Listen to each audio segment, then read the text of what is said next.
I am the director, senior director, just got promoted, of national online marketing, which basically means that I implement marketing strategies for different artists that are on this particular company's roster.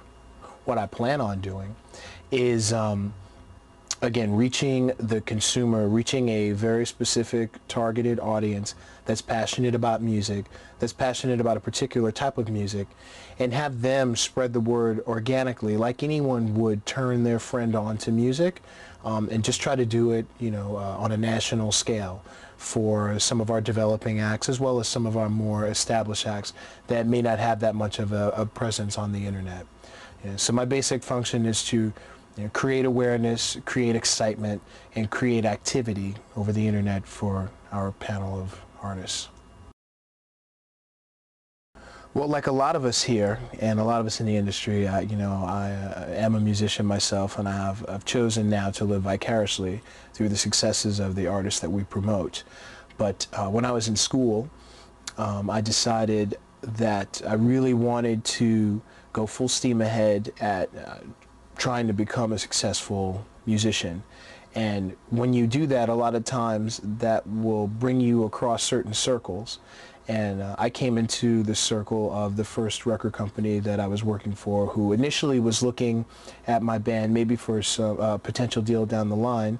And I picked up an interest in video and did an internship for them, and it kind of grew from there.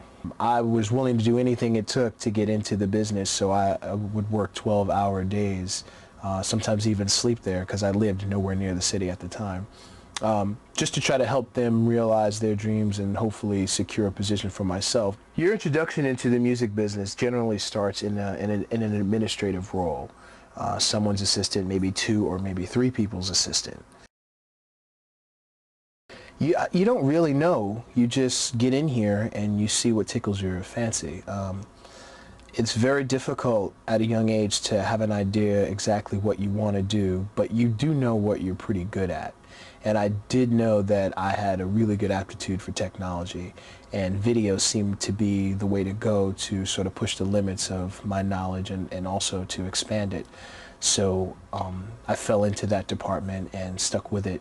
And you find that there's only so much you can do when I was promoting music video, which I wasn't creating it.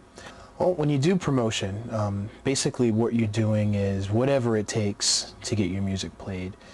You're establishing relationships, you're establishing sort of faux friendships with the different programming officers and programming people at well, in my particular case, it was video, so it was MTV, BET, The Box, VH1. You do that by, again, creating these friendships, taking them out, doing things for them, sitting down and talking with them about music. And sometimes you walk away with genuine friendships, and other times it's business. And you should try to be have your knowledge be as well-rounded as possible. By that I mean, even if you worked in an urban music department per se, you should try to be equally as familiar with rock and pop music, jazz, country, gospel, as much as you can possibly take in. You should try to have that information, because then you seem like a person not just peddling a particular product or is narrow in their focus, but you're a true music person. As artist development, you're basically the next step. Again, the first step would be the A&R representative, who actually goes out and discovers the talent and brings it in and records it and makes a wonderful piece of music with which we can now market and promote. Then it goes to the marketing representative, who will sit down with the artist and with the music and dream up elaborate marketing plans and the proper channels with which to promote this music. Our connection with the artist is very, very deep and established very early on, because you become, as a marketing representative, the conduit, or even the mouthpiece, the go-between between the artist and the company. You represent that artist amongst all the other artists in the company. You represent that artist within the company. You are their voice. You speak to get them the most support, the most representation.